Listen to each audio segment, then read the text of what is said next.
Here, many countries have reported a spike in domestic abuse claims during these months of home lockdown. Now, in Israel, and not just related to the times in quarantine, 6 women were murdered by their husbands or partners, including one horrifying killing of a mother and baby.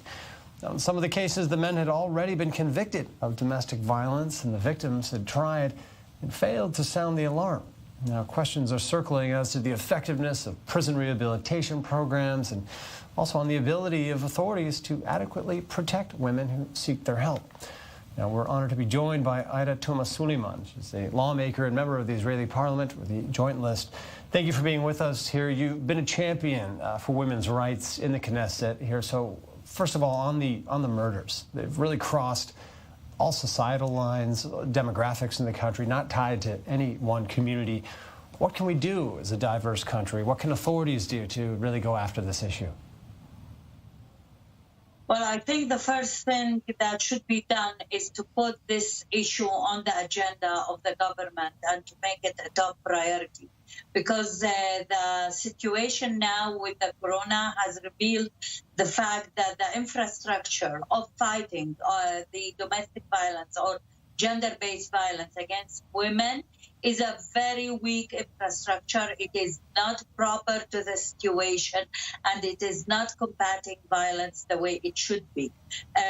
We have spoke many times about the fact that there is a national plan that is not under implementation and have no adequate budgets allocated for it. But now when we are in an emergency situation, they should have prepared the situation in a way to understand that stress and being captured inside your house with the same violent man is going to escalate and it's going to lead to, my regret, to murder cases and many of violence and abuses that are happening now inside the home.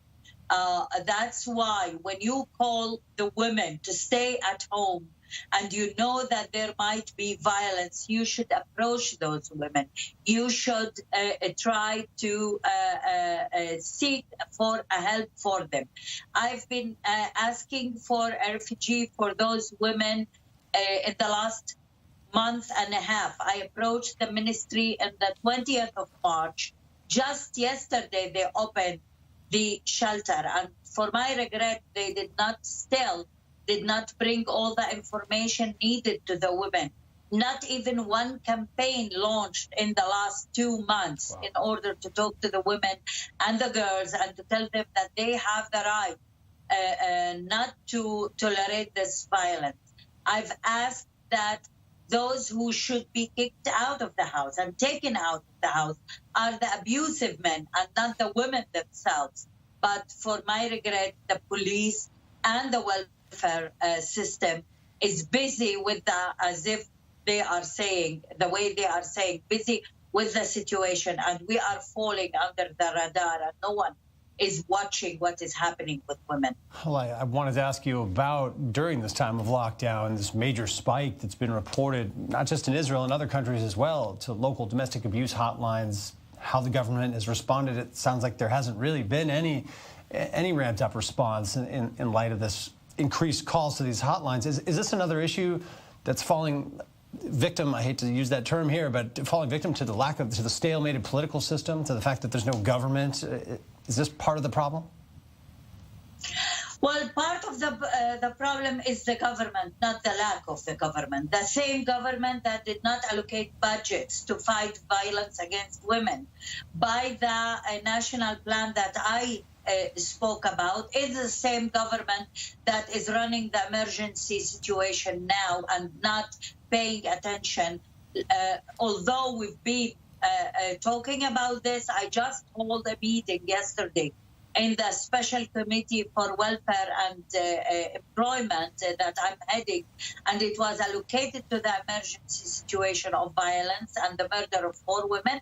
We finished the meeting, and just 2 hours later, another woman was killed. But during the meeting, we raised the fact that, first of all, they should have supported in a better way, even financially, the women organizations who are supporting those women. If you are busy dealing with the health situation and emergency situation, although I doubt it, this is not the reason, but even if this is the situation, give support to those who are dedicating their days and nights in order to protect women. If you are responsible to protect women, reach out for the women who are known as in an immediate danger, because most of the cases are known for the authorities, and they know who are the women who are in that situation. Someone should approach them. Someone should check what is happening with them during this lockdown that they are facing because of the health situation. That is certainly one of the painful elements of this, the known quality of these perpetrators. Aida Touma-Sliman, thank you very much for